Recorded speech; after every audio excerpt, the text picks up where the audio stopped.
Students, today we will continue exercise 12.1 question number 5. पहले दो videos में हमने क्या किया था, क्वेश्चन नंबर 4 तक कंप्लीट कर लिया था.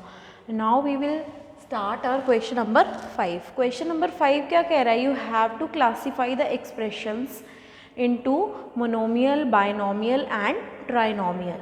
आपको इंट्रोडक्शन में बताया गया था कि मोनोमियल क्या होता है, जिसके अंदर क्या होती है, वन टर्म होती है, एंड बाइनोमियल क्या होता है जिसके अंदर टू टर्म्स होती हैं, एंड ट्राइनोमियल क्या होता है जिसके अंदर थ्री टर्म्स होती हैं. और जनरली अगर हमारी ये भी पॉलिनोमियल के ही पार्ट्स हैं, और अगर हमें लगे कि मतलब इसमें 3 से ज़्यादा टर्म्स हैं तो हम उसको क्या लिखेंगे, polynomial.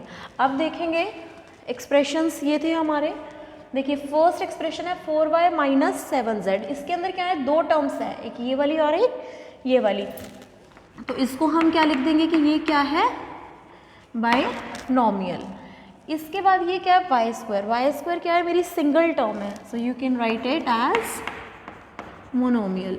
Similarly you can do the other expressions. इसमें कितनी टर्म्स हैं, 3 टर्म्स हैं, तो हम इसको क्या लिख देंगे, ट्राइनोमियल. इसमें क्या है, 100 मीन्स सिंगल टर्म है, तो आप इसको क्या लिख देंगे, मोनोमियल. देन इसमें कितनी है, 3 टर्म्स हैं, so you can write it as trinomial.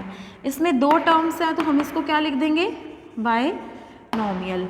इसमें क्या है, 2 टर्म्स हैं, इसको भी हम क्या लिख देंगे, बाइनोमियल. इसमें देखिए 7mn सिंगल टर्म है, तो आप इसको क्या लिख देंगे, मोनोमियल. देन इसमें देखिए कितनी टर्म्स है, नंबर ऑफ टर्म्स 3 को हम क्या लिख देंगे, trinomial. Then a square plus b square, number of terms are 2, so you can write it as binomial. In this also the number of terms are 2, so you can write it as binomial. And in this last one the number of terms are 3, so you can write it as trinomial. Clear? तो आपको क्या करना है, bye means, mono means क्या होता है, 1, bye means 2, try means 3. तो ये किस पे डिपेंड करेगा, नंबर ऑफ टर्म्स पे. अगर हमारी नंबर ऑफ टर्म्स सिंगल हैं तो हम मोनोमियल लिखेंगे, नंबर ऑफ टर्म्स 2 है तो हम बाइनोमियल लिखेंगे, और नंबर ऑफ टर्म्स 3 है तो you can write it as trinomial. Clear? Now come to the next question. Next question 6 क्या कहता है आपको, देखिए एक्सप्रेशंस जो हैं already it is written on the board, and you have to state whether a given pair of terms are like terms और unlike terms.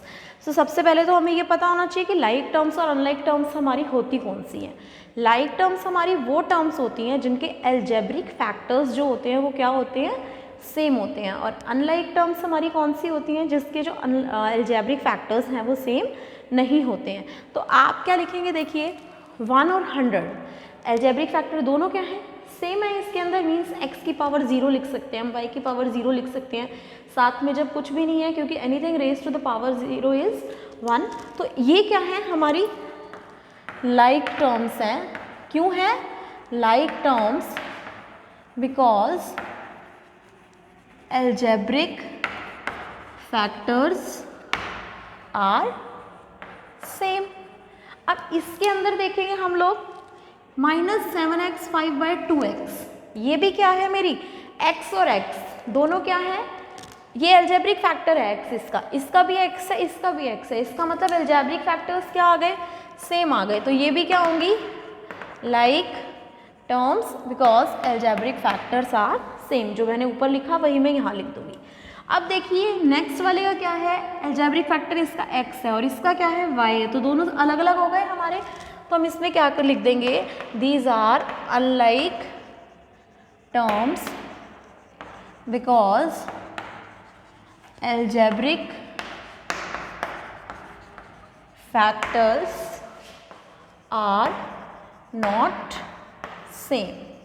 अब ये देखिए 14xy and 42yx, xy and yx both are same, तो हम क्या लिखेंगे, these are the like terms as algebraic, सब में आपको रीजन देना है, algebraic factors are same. Clear? Now similarly you can do the other part, m² p mp². इसमें क्या है, m की पावर 2 है, इसमें क्या है, p की पावर क्या है, 2 है, तो दोनों सेम नहीं है. हम क्या लिख देंगे, unlike terms because algebraic factors are not same. Similarly देखिए X Z X square Z square दोनों क्या है, डिफरेंट है, तो ये भी क्या हो जाएंगी हमारी ऊपर वाले की तरह unlike terms because algebraic factors are not same, इसी का लिख देंगे। तो हमें क्या करना है कि लाइक टर्म्स के अंदर हमें सिर्फ यही बताना है वो टर्म्स होती हैं जिनके एल्जेब्रिक फैक्टर्स क्या आएंगे, सेम आएंगे, एंड अनलाइक फैक्टर्स में, अनलाइक टर्म्स में क्या होगा, algebraic factors are not same. Now come to last question of this exercise.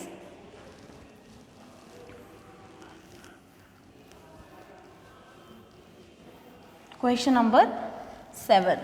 देखिए इसके अंदर क्वेश्चन नंबर 7 में ना आपको कुछ टर्म्स गिवन है, कुछ टर्म्स आपको गिवन है और उस टर्म्स में से आपको क्या करनी है, लाइक टर्म्स को सेपरेट करना है। तो सबसे पहले हम यहाँ पे टर्म्स लिखेंगे हमारी कौन कौन सी हैं। देखिए minus x y square comma minus 4y(x) square 8x square 2xy square 7y minus 11x square comma minus 100x minus 11yx 20x square y comma minus 6x square y and 2xy and 3x।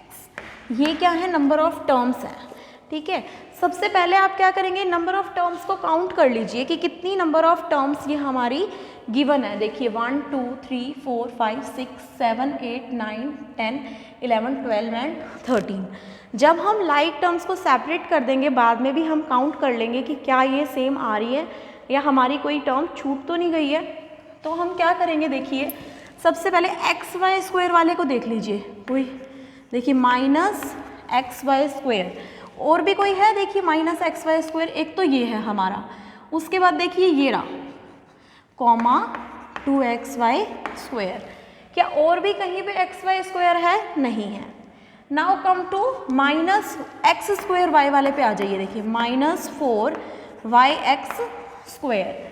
अब ये वाली देखिए जो ये थी 4yx square, and उसके बाद देखिए कौन सी टर्म आ रही है हमारी, हमें क्या चाहिए, एक्स स्क्वायर वाई। ये देखिए ये भी क्या आ गई मेरी एक्स स्क्वायर वाई, तो हम क्या लिख देंगे 20x स्क्वायर वाई। मीन्स हमें वो वाली टर्म सेपरेट करनी है जिनका जो एल्जेब्रिक फैक्टर्स है वो क्या है, सेम है। अब नेक्स्ट हम करते हैं एक्स स्क्वायर वाली, देख लीजिए देखिए 8x स्क्वायर और एक्स स्क्वायर के साथ और क्या है मेरा माइनस 11x स्क्वायर। क्या और कोई टर्म है मेरी, ये देखिए ये भी है minus comma minus 6x square. Clear. Now we have to separate y वाली टर्म्स कर लेते हैं। 7y ये वाली कर ली मैंने, y आपको और कहीं नज़र आ रहा है, देखिए सिंपल y था कॉमा y, हमारी ये भी हो गई। उसके बाद कौन सा बचा मेरी x वाली टर्म्स, देखिए माइनस 100x, क्या बचा माइनस 100x कॉमा 3x, ये बच गया। ठीक है, अब आप देखेंगे कि एक्स वाई वाली ही रह गई दोनों, सिर्फ कौन कौन सी, माइनस 11yx कॉमा 2xy। अब आप इसको काउंट कर लीजिए 1 2 3 4 5 6 7 8 9 10 11 12 एंड 13। इसका मतलब हमने सारी लाइक टर्म्स को क्या कर लिया, सेपरेट कर लिया। Similarly you can do the other part, ये भी क्या है, बिल्कुल सेम है, आपको टर्म्स दी हुई हैं, बस आपको क्या करना है इसके बी पार्ट में, you have to separate the like terms in question number 7।